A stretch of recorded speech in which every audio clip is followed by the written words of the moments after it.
Hey, where are you finding time right now to talk to us? Hey, I just like you guys. That's it. Always Well, have. you're excited because No, you got well, a fourth round pick from. Kip right in. Always like you, actually. We had a few run-ins.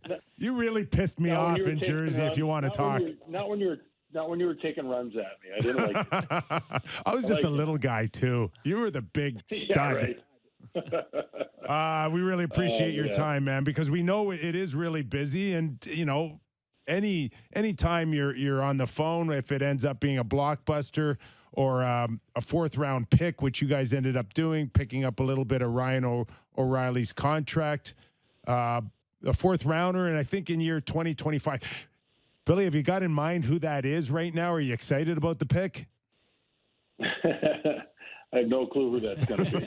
But you know what? I mean, hey, listen, we just try to, just like everybody else in the league, you try to have good asset management, and you know what? Sometimes,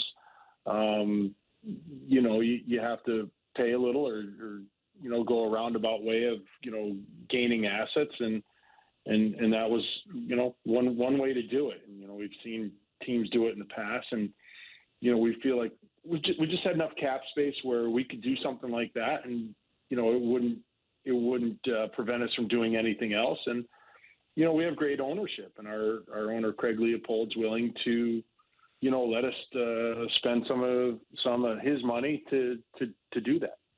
No question that the challenges are still there in a flat cap. Are we going to see a lot more of that in the next week? I think you could.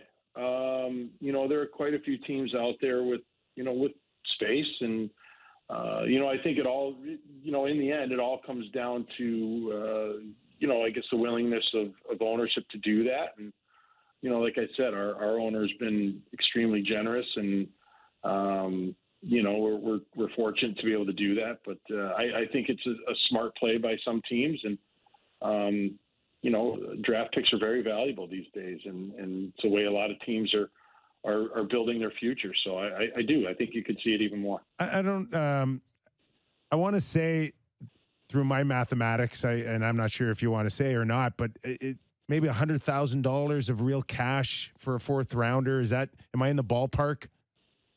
That was about 70. 70. Okay, I'm in the ballpark then. Not bad. Not Yeah, bad. you are. Good You are. job. Not bad. We've been talking a little bit about the Central Division today and the Western Conference, and looking at it, like, you guys have won 3 games in a row here. The teams you're chasing in the Central, Dallas and Winnipeg, are kind of, not faring wonderfully these days. How much does your current position inspire you going into the next week or so to say, okay, we've got a chance to, not just make playoffs, there's a chance of the division still?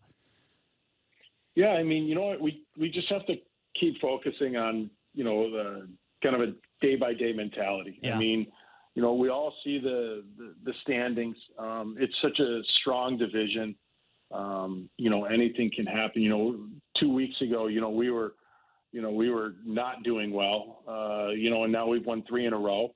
You just look at other teams, and it's just so up and down that you have to, no matter what happens in a game, you have to brush it off and move on to the next one. It's almost like a really long, playoff series. You just play, take the result, and move on, whether it's a win or a loss, because you can't sit there and worry about it. Do you anticipate in the next week of being active or doing something significant?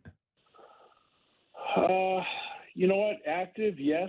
Significant. I mean, I think anytime you make a trade, it's significant, just because you're trying to improve your team one way or another.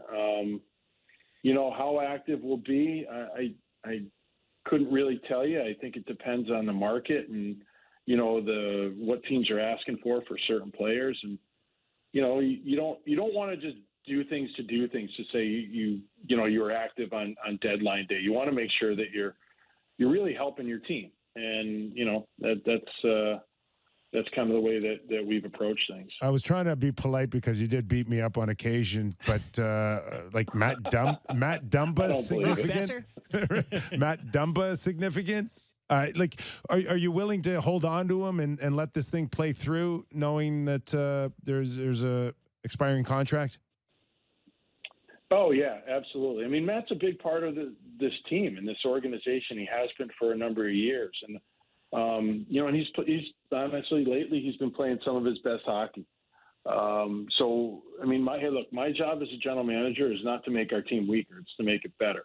Mm-hmm. And I've always just been completely honest with any media I talk to, any fans that I talk to. If I have an opportunity to make our team better, I will.